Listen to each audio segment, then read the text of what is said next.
Wala tayong ibang tinataas rito, kundi ang pangalan namang ng ating Panginoong Jesus.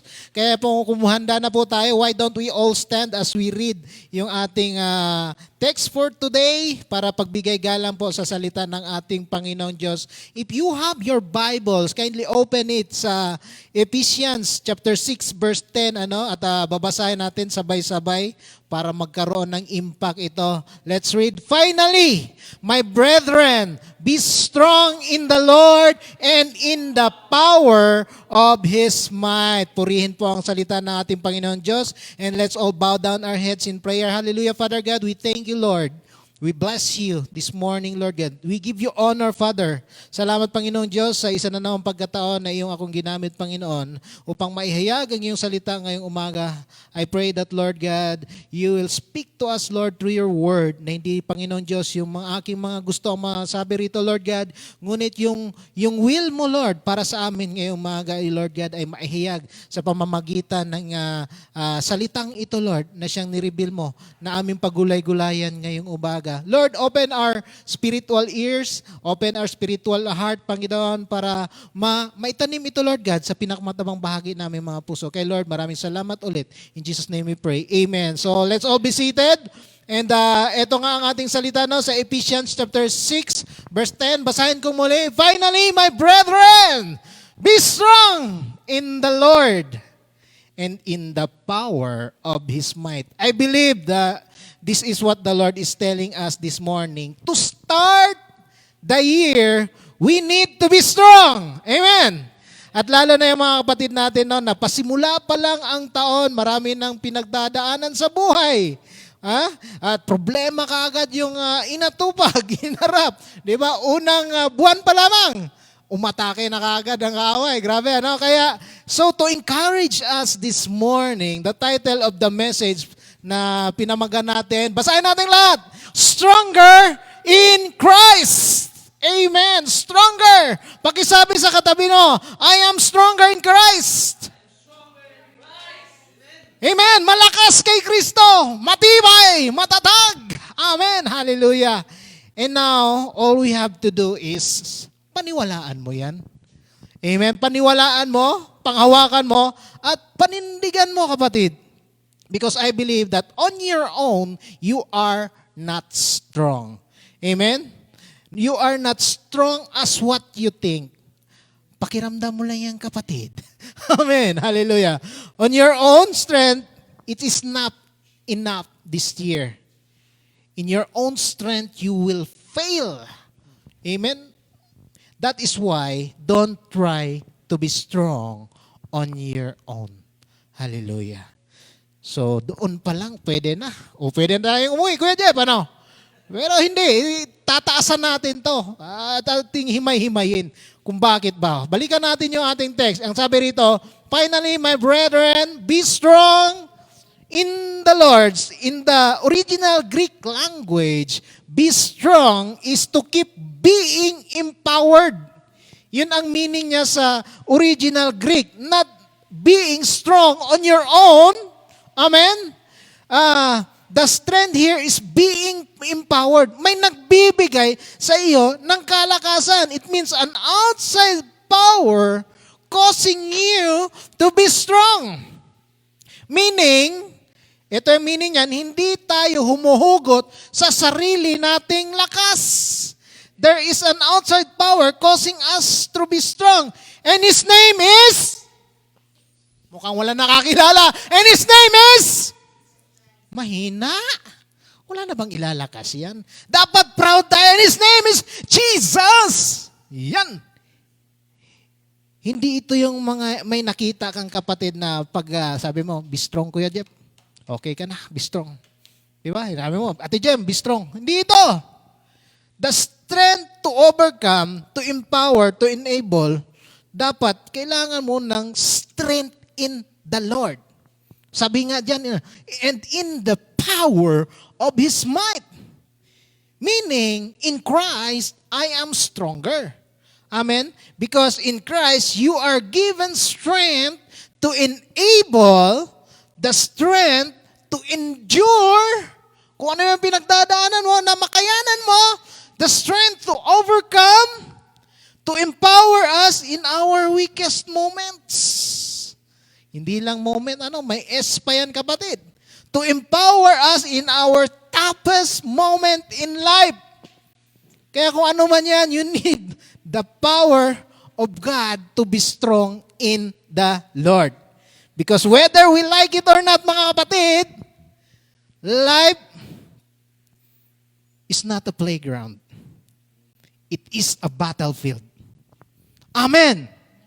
So how many are ready to be empowered? Magsabi ng Amen. Kung ikaw na nasa online, type mo dyan, Amen. So listen, church, you can only be fully equipped in the context of Ephesians 6 with the best armor. Kaya kinuha ito sa Ephesians chapter 6 kasi pinag-usapan doon, ano bang makikita natin? The armor of God. Tama ba? Amen? Yeah, made out of the best material. Pwede ka, meron kang armor, meron kang best material, top of the line, body armor. Pero ito mga kapatid, listen to me. But it is useless if you don't have the strength to fight. Kahit na maganda pa yung iyong baluti sa katawan, wala kang lakas na lumaban. Gaya ng sinabi ko kagabi, baliwala yung iyong armor. Amen? Kahit ang suot mo pa ay yung pinakamaganda, pinakamatibay na armor, wala yan. Kung ikaw wala kang will to fight, kung ano man yan, gusto mong ilaban sa buhay, pag-ibig man yan, health man yan, trabaho man yan, kung wala kang will, business mo man yan, wala. Matatalo ka. One example here is King Saul. Sino man nakakilala kay King Saul? Amen. I know, kilala ng iba. Sa hindi mga nakakilala, ipakikilala ko siya sa inyo. Si King Saul is the first king of... Yun, kilala ni Kuya Jeff. Mukhang uncle niya ata nito rin, Kuya Jeff. King Saul, kapitbahay ni Kuya Jeff, and his army was being challenged by this Philistine, a giant named Goliath. Amen? King Saul is the most qualified to face this giant. Kasi bakit? According to Bible scholar, he is about 7 feet tall. 6-footer nga lamang 6-footer nga lamang, napapatingin ka na sa itaas. Pero kung 7-footer, malamang si Kai Soto na ito, di ba? Si Soto na ito. Di ba? Sa mga hilig ng ball is life, di ba? Kilala natin yan. Yun. He was fully equipped with the best quality material of his armor kasi king. Amen, king. And yet, he did not have the will and the strength to fight that Goliath, yung giant na yun. At napanghinaan siya ng loob dahil naunahan siya ng takot. Yun lang. Amen. Hallelujah. Gumaganda ang usapan, So, eto mga kapatid, pumasok sa eksena, a young shepherd boy, walang iba kundi si David. Amen?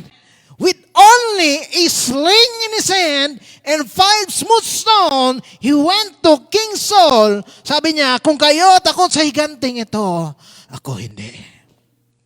Amen. Sinong gusto niyan? Baon mo lang, tirador at saka 5 bato. Hindi mo na kailangan yung mga magagandang kasangkapan upang lumaban. Amen. Kasi, sabi niya, I can face this Goliath in the strength of the Lord. In the strength of the Lord. Tingnan natin, anong sinabi niya dito? Sabi niya, para meron tayong, anong tawag nito? Yan, yung kanina pala, be strong to keep being empowered. Sabi sa 1 Samuel chapter 17, ito yung sinabi ni David, Sabi niya, ako lalaban doon. Pupunta ako.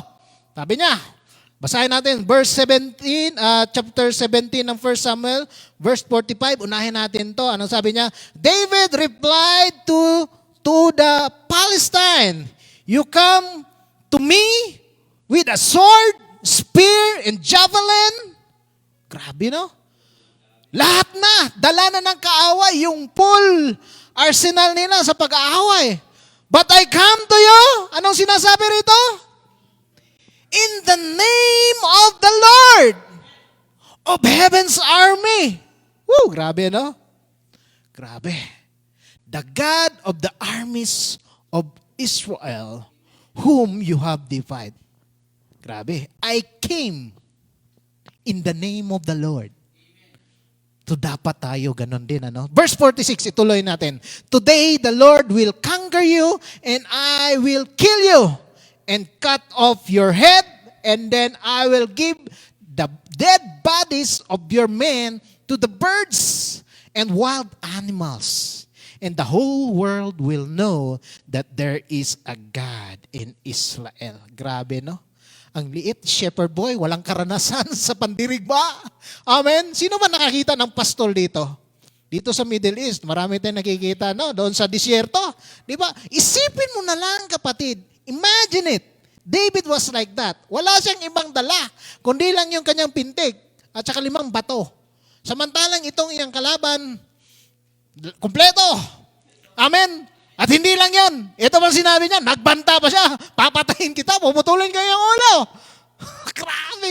Tingnan mo yung tibay ng loob. Lakas ng loob. Amen? So verse 47, ano sabi rito? And everyone assembled here will know that the Lord rescues His people, but not with sword and spear.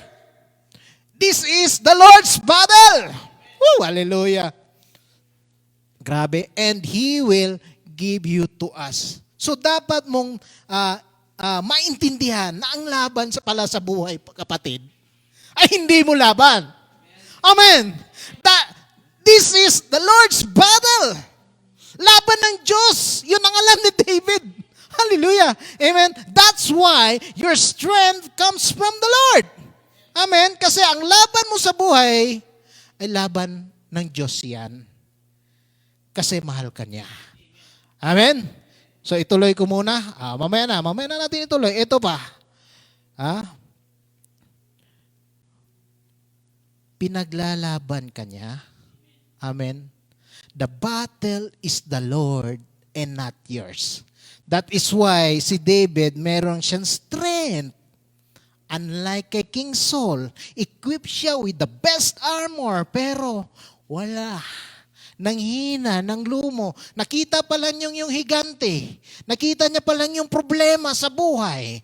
Wala na. Nag-give up na. Maraming mga Kristiyano ang ganyan, ano? Nakita pa lang ang problema, unang dagog pa lang ng problema nung tinanggap niya ang Panginoon. Problema na kaagad, nag-quit. Hindi tinapos ang laban. Amen? Si David, ang lakas niya galing sa Diyos. Kaya pakisabi sa katabi mo, be strong in the Lord. Amen. Be strong in the Lord. Hallelujah. Verse 48, as Goliath moved closer to attack, David quickly ran out. So, grabe no, nung palapit pa lang si Goliath, ikaw siguro kung higante nga yung pinag-uusapan, di ba? Kung ikaw siguro, tumakbo ka na, higante ito. Pero siya, sinalubong niya. He quickly ran out to meet him, reaching into his shepherd's bag and taking out a stone, he hurled it with his sling and hit the Philistine in the forehead. The stone sank in, and Goliath stumbled and fell face down on the ground. Amen! Grabe. Kung ikaw sigurong kaaway, mahiya ka, no? Higante ka, tumba. Hallelujah! Amen! So with the different challenges came our way, lagi nating tandaan that we need someone greater. Amen! And His name is Jesus Christ. Jesus is greater. Palakpakan natin si Lord. Amen! Hallelujah! Sabi doon, mga kapatid, sa 1 John 4:4, if you know this, you are of God. Pakisabi sa katabi mo, you are of God. Yan, para hindi tayo antukin. Pakiusap palagi ito sa mga katabi mo. Yan, mamaya natulog ka dyan Nalaglag ka pa, humili ka pa sa iyong kinaupuan. Kalabitin mo palagi mga katabi mo. You are of God, kapatid! Amen! Sabi rito, basahin natin, you are of God, little children, and have overcome them because He who is in you is greater than he who is in the world. Woo! Hallelujah! He who is in you is greater than he that's in the world. And His name is Jesus Christ. Amen? So, mamaya na tayo dyan. Balikan muna natin yung mga problema natin. Kamusta na? Nandiyan ka ba ba? Praise God! Because He that is in you is greater than he that is in the world. Amen! Kaya kung unang pasok pa lang ng 2025, laban! Hallelujah! Kasi ito yung sinasabi ng ating Panginoon Diyos, stronger in Christ because you have something greater in you. Oh, hallelujah. So don't try to be strong on your own. Nakakapagod yan. Nakaka-stress yan. Amen? Sino ba dito ang nag-solve ng kanyang problema ng sarili niya? Di ba napagod ka? Walang narating. Problema pa rin. Pagkabukas, problema pa rin. Yung iba, baso ang hinarap kasi sa akala nila, ito solusyon sa problema ko. Isang tagay ka lang, Brad. Yung bala, talo. Pagkabukas, dumoble ang problema. May sakit pa sa ulo. Nakabangga pa. Nakadisgrasya pa. Kasi lasing sa alak. Yan ang sinasabi ko. Manghihina at manghihina ka kung sa sarili mong lakas ka, kapatid. That is why, sabi sa Isaiah 40, verse 28 hanggang 31, and let me read to you. Ang sabi rito, have you never heard? Hindi mo ba raw narinig? Have you never understood? The Lord is the everlasting God, the creator of all the earth. He never grows weak or weary. Woo, hallelujah. No one can measure the depths of His understanding. He gave the power to the weak and strength to the powerless. Yun naman pala. Kasi alalahanin mo, kapatid, even youths will become weak. Kahit na yung mga bata, mapapagod yan. And tired. And young men will fall in exhaustion. Ang Biblia na mismo ang nagsalita, hindi ito si pastor. Mapapagod at mapagod ka daw. Pero itong maganda, verse 31, basahin natin lahat. But those who trust in the Lord will find new strength. Woo! Hallelujah. They will soar high on wings like eagle. They will run and not grow weary. They will walk and not faint. Woo! Hallelujah. So my brothers and sisters in Christ, you know what you need to do today? Alam nyo ba kung anong dapat nyong gawin ngayong umaga? Malamang hindi. Malamang hindi. Pero si Kuya Jeff, I know, alam niya na kasi nababasa niya na sa aking PowerPoint. Pero itong sinasabi sa atin ni Lord, put it down! Put it down! Ano yung dapat nating i-put down? Una, don't be a control freak. Na lahat ng bagay, akala mo, kontrolado no. Yung mga problema, kontrolado no. Hindi! Put it down! You are not in control. Put it down! Ito pa, yung mga mahilig magpakahero sa mga problema. Don't be a hero! Hindi ka si Superman! Amen! Yung problema ng iba, gusto mo pa nga, problema mo nga, hindi mo masolusyonan eh. Tama ba? Amen! Don't be a hero.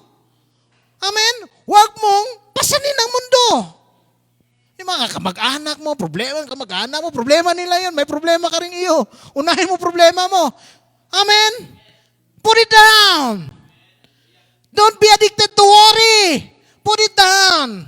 Araw-araw namumblema ka, saan ako kukuha ng pampadala, pampatustos, pampa-hospital ng nanay ko, pampagamot ng anak ko.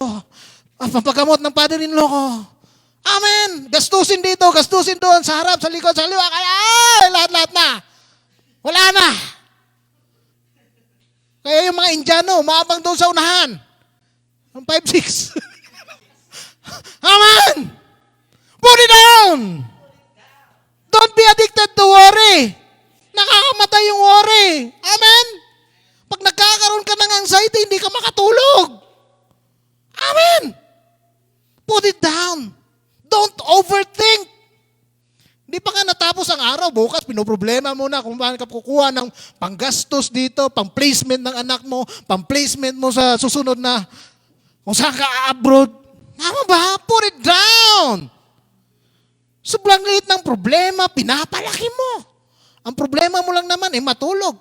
Hindi ka na nakakatulog for overthinking na yan. Amen. Hallelujah, put it down. But instead, anong sinasabi sa atin ng Panginoon? Put on! Pakisabi sa katabi mo, put on! Yan. Put on. Yan ang sabi ng Ephesians chapter 6 verse 10. Ano ba yung i-put on natin? Sabi rito, finally, my brethren, malinaw ang sinasabi sa New King James Version, sabi diyan, be strong in the Lord, be strong in the Lord and in the power of His might. Verse 17, put on the whole armor of God. Amen. That you may be able to stand against the wiles of the devil. Put on. Ito dapat yung isuot mo, hindi worry, hindi yung overthinking. Don't be a hero, but put on the armor of God. Amen? Sabi rito pa, verse 12, for we do not wrestle against flesh and blood, but against principalities, against powers, against rulers of the darkness of this age, against spiritual hosts of wickedness in the heavenly armies, in the heavenly places. So pakisabi sa katabi mo, hindi ikaw ang aking kaaway, kapatid. Amen. Kasi kung ikaw ang aking kaaway, talo ako. Kasi sabi dito, we are not wrestling against flesh and blood, but against principalities. Kaya, huwag ka mag-worry, kapatid. Hindi ang ikaw ang kaaway ko. Verse 13, therefore, take up the whole armor of God, that you may be able to withstand in the evil day. Having done all to stand, let's continue. Anong sabi rito? Yan. Verse 14, stand therefore, having girded your waist with truth. Amen? Having put on the breastplate of righteousness. At ano pa ang sabi dyan? And having shod your foot with the preparation of the gospel of peace. Above all, taking the shield of faith, with which you will be able to quench all the fiery darts of the wicked one, and take the helmet of salvation and the sword of the Spirit, which is the Word of God. Amen. So mukhang malalim yan, coach. Mukhang hindi ako naintindihan, coach. Ano kayo ibig sabihin yan, coach? To simplify, mga kapatid, this truth to us, to put on the full armor of God, listen carefully to this church. Alalahanin natin that Satan fights with lies. Amen? Mapanlin lang. Sabi ni Satan, hindi na yan gagaling. Bedridden na yan. Amen. Wala nang pag-asa yan. Hindi na mananalo sa mga pinaglalaban niya sa buhay. Hindi na makahanap ng girlfriend yan. Tatandang single yan. Amen. Wala na. Hindi na. Tataas ang sahod yan. Wala na promotion yan. But eto mga kapatid, if the enemy or Satan fight with lies, we fight with truth. Amen. We fight with truth because the belt of truth, yan, the belt of truth, anong sabi dyan? That holds everything together. Amen. Alalahanin mo kung wala kang belt sa atin nga ngayon, wala kang belt, nalalaglag yung pantalon mo, di ba? Kaya importante ang truth kasi it will hold everything together. The Bible says, you shall know the truth and the truth will set you free. Amen. Jesus said, I am the way, the truth, and the life. Woo! Hallelujah. Kaya marami ang nanghihina kasi ang pinapaniwalaan nila kasinungalingan ng demonyo. Kaya maraming sumuko sa buhay. Nag-suicide. Amen. Nag-give up. Kasi dapat ang laban mo dyan yung truth. Amen. Fight! Oh, hallelujah. At ito pa, Satan attacks your heart. Amen? Satan attacks your heart. Kaya ang laban mo dyan, the breastplate of righteousness. Kasi nandyan malapit yung iyong puso. It protects your heart from the deception of the enemy. Akala mo, love ka niya. Yan pala. May katapusan. Walang forever. Amen. Kaya pinoprotektahan yan. Kailangan yung breastplate of righteousness. The Bible says, you are declared righteous in Jesus Christ. Therefore, there is now no condemnation to them who are in Christ Jesus. Because you are declared righteous in His name. Kaya kung ano man yung mga lies kanina, kalimutan mo yan. Eto pa, shoes. Bakit kailangan ng sapatos? Ano ba yung shoes? Shoes of peace. Pero dito, sabi ko sa inyo, shoes, kasi sabi doon, ready to spread the good news. Good news! Ito ang laban natin sa panahon ngayon. Maraming marites. Di ba? Anong sinispread? Uy, di naman totoo. Nabuntis daw si Juan. Si Aling Simang. Di ba? Pagdating doon sa, ng anak ni pala si Ating Simang kahapon lang. Dito, buntis pa lang. Di ba? Dapat you spread the good news. Hindi yung nakikita ka pala ng kapatid. Uy, umiwas na tayo kay Jeffrey. Ano na namang marites nito? Hindi naman katotohanan ang sinasabi nito. Umiwas na tayo dyan. Dapat we spread the good news as Christians, as believers of Christ. We spread the good news para, anong mangyayari pag mag-spread ka ng good news? Maiwasan mo yung fake news. Yun lamang yun. Amen? Kaya dapat sa panahon natin, iwasan mo yung good news. Dapat ikaw mismo, habang sinusuot mo itong armor of God, spread the good news. Amen? At ano pa? Shield of faith. Ano ba yung shield of faith? Satan attacks us in the form of insults. Kristiyano, asawa ng pastor, maniwala ka dyan. Babasa ang bunganga, maniwala tayo dyan. Di ba? Form of insult, setbacks, and temptation. But by faith, we can see beyond our negative situation. Sabihin na, born again Christian. Hirap naman sa buhay. Daming problema, daming pagsubok. Maniwala tayo dyan. Amen? Dapat we can see beyond the negative situation because we see ourselves victorious in Christ. Amen. Kasi kung tayo lang, gaya ng sinabi ko kanina, wala tayo. Hindi natin kakayanin to. But because we have that faith to fight, kaya natin yan. Amen? At sunod dyan, helmet. Yun, kuha na. Helmet of salvation. It protects our head.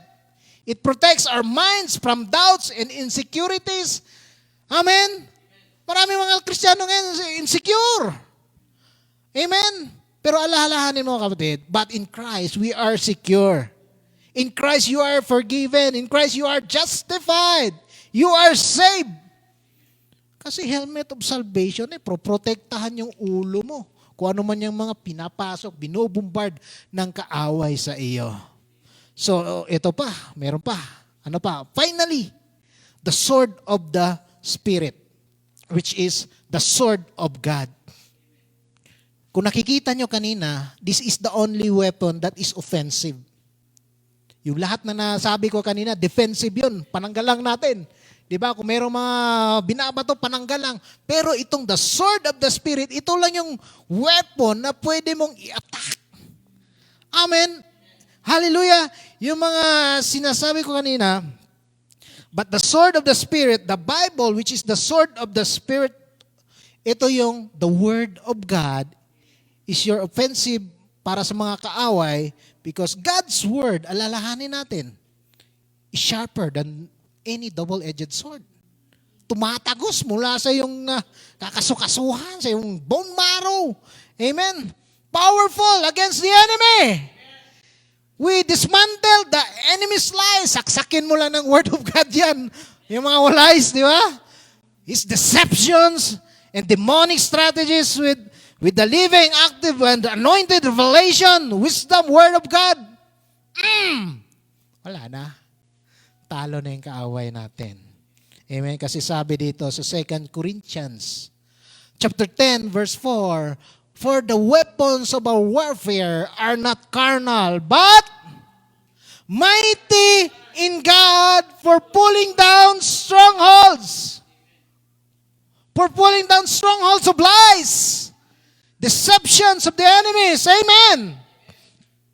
The battle here is in your mind, in your heart, in the heart of the believers.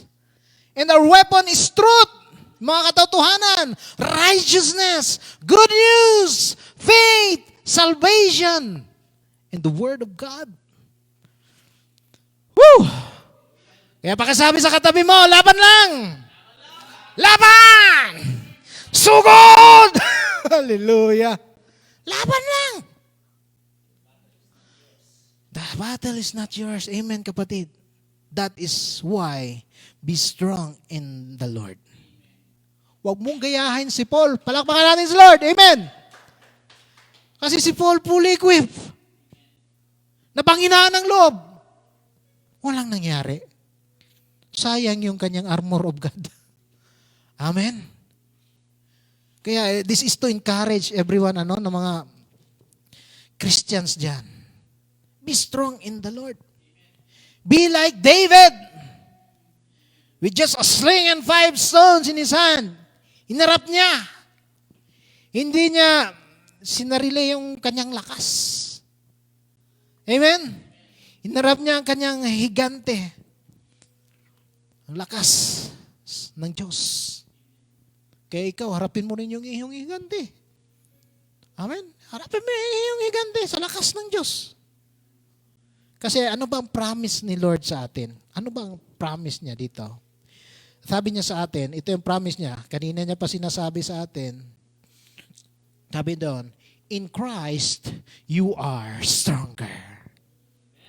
In Christ, you are stronger. Why? Bakit? Ngano sa Bisaya? Tungod kay, nga naman, in Christ you are stronger because you are fighting a battle He's already won. Amen. Palakpakan natin si Lord. Kasi nakakapagod ang laban na di ka sigurado. Amen. Pagod yung laban ka lang ng laban. Hindi mo alam saan ka patungo. Pero ito yung assurance niya. You are fighting a battle He's already won. Panalo na, kapatid. Hallelujah. Marami yung lumalaban sa buhay na di sigurado. Kaya ang encouragement ko sa inyo, reach out to them. Sabi mo, laban lang. Be strong in the Lord. Amen? Kasi hindi nila kilala ang Diyos sa kanilang buhay. Hindi nila lubusang nakilala ang Diyos sa kanilang buhay. Kaya kung kayo sabihin niyo, bakit si Coach, no? Ilang taon niya nilalabanan yung problema niya, nandoon pa rin tumatayo. Because I know the truth, kapatid. He's already won. The battle is already won. Woo! Hindi nila alam kasi kung saan sila huhugot ng lakas, di ba? Para lumaban sa buhay. Pero ikaw at ako, listen to this. In Christ, you are stronger because you are fighting a battle He's already won. Tapos na yung laban. Amen. Tinapos na ni Jesus. That is why you are stronger in Christ. Ano man yung laban mo sa buhay, kapatid, ano man yan. Hindi ko alam. Ano yung pinagdadaanan mo ngayon, Maaring you are fighting a physical battle. Maaring sakit yan sa katawan. Maaring mental battle. Marami kang iniisip. Finances o ano pa ba yan? Relationship siguro. Emotional battle. I don't know. Ano yung pinagdadaanan mo ngayong umaga? Pero tandaan mo, you are fighting a battle that is already won. Tapos na yung laban. The major battle against sin, Kung hindi ka pa rin recover kasi sabi ng kaaway, hindi yan makakaalis dyan. Sin, sickness, sino pa? Death. Yun yung kalaban natin It is already won on the cross. When Jesus victorious declared that it is finished. Amen. He did not say, I am finished. Hindi niya sinabing, tapos na ako. Ang sabi niya, it is finished. Amen. We call it the finished work of Jesus on the cross. When He say it is finished, Satan is defeated, sin is defeated, sickness or death is defeated already. Amen. Palakpakan natin si Lord. Woo, hallelujah. Madali lang pala. Amen. That is why the Bible says in Matthew 11:28, wala na, hindi ko na dinagdag dyan. Sabi roon, come to me, those of you who are tired and weary, and I will give you rest. Kung pagod ka sa buhay, pagod ka sa laban mo, kapatid, lumapit ka kay Lord. Kasi binibigyan ka niya ng pahinga Rest in the finished work of Jesus Christ. You are fighting a battle that is already won. Because now you are stronger in Christ. It means you are fighting in a position of victory. Amen. Kasi kahit na anong laban yan, kung alam mo you are fighting in a position of victory, alam mo, panalo na to Amen. Wala na tong nag-aalangan pa sa iyong isip na, kaya ko ba? Kaya ko bang isurpass itong taon na to? Pasimula pa lang, January pa lang, meron pang 11 months na natitira. Kaya ko bang tapusin yung aking kontrata? Mukhang napagod na ako bilang OFW. Walang increase. Amen. Puro na lang overtime. Kaya ko bang umuwi, magbakasyon? Magbakasyon ka, wala ka namang pera pang mga gala.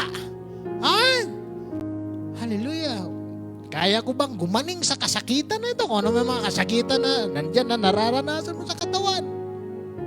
But if you know that you are fighting in a position of victory, ang masasabi mo lang siguro, praise the Lord. This too shall pass. Hallelujah. Sabi dito sa 1 Corinthians, and we will end here. At ito yung katapusan natin ngayong umaga, we'll conclude in this verse. Sabi dito sa 1 Corinthians chapter 15, verse 55 hanggang 58, New Living Translation.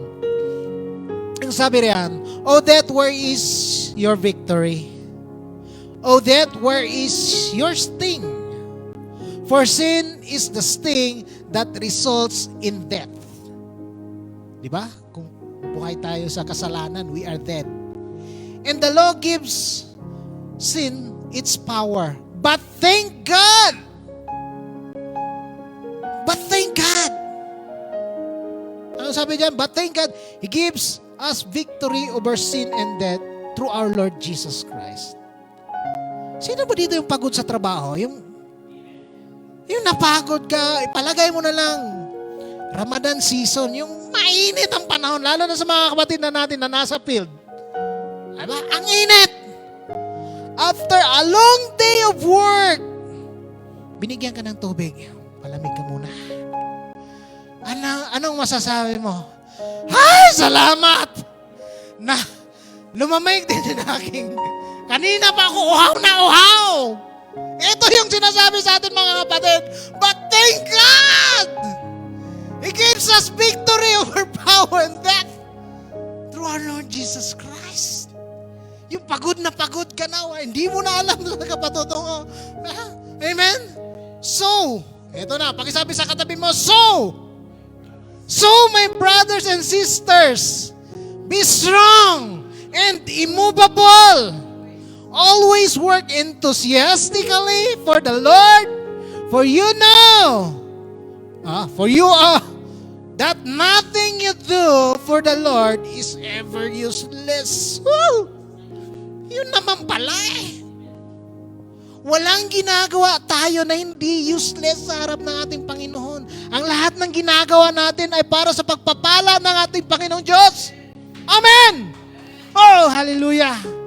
Amen, kaya huwag kang mapagod, magpagamit sa Kanya, kung ano man yung talento mo, pagluluto man yan, paglilinis man yan, pagmaneho man yan, pag-aawit man yan. Amen. Huwag lang yung tagabutas ng upuan. Hallelujah. Amen. Kaya, ang laban na kasama ang Diyos ay hindi sayang. Can I hear an amen? Pakisabi sa katabi mo, fight, fight, fight! Laban! Woo! Fight the good fight of faith. Because it is a good fight. Amen? You are stronger in Christ. Huwag mong atrasan ang laban sa buhay. Because there is a breakthrough waiting to happen this year. Kasi siguro kung si Coach nag-give up, mamaya hindi ko naranasan yung breakthrough. Amen? Kaya huwag kang susuko sa laban. Huwag kang aatras. Huwag kang panghinaan ng loob. Amen? Huwag kang maunahan ng takot. Gayahin natin si David. Come on, let's give God praise. Palakpakan natin si Lord. Mukhang mahina ah. Amen? In Christ, you are stronger. The battle is the Lord. Sagot? Not yours. Rise up with me right now. Tumayo po tayo. Ano yung sabi sa atin kanina? Well, put it down. Put it down. You are not in control. Don't be a hero. But put it in the hands of God. Isuko mo yan kay Lord, and put on the whole armor of God. So bow your heads and close your eyes as we close. Father, today, in the truth, Lord, that in Christ we are stronger. Maraming salamat, Panginoon Diyos. Maraming salamat, Lord God, for reminding us that we are fighting a battle that is already won 2,000 years ago. When Jesus victoriously declared, it is finished. Kaya Lord God, maraming salamat, Panginoon, for the word of encouragement, O Lord God, sa bawat isa. Na Lord God, nandiyan ka, Panginoon Diyos, handang lumaban para sa amin. And thank you, Lord God, for assuring us that the battle is already won. And thank you, Lord God, that because of this word, Lord God,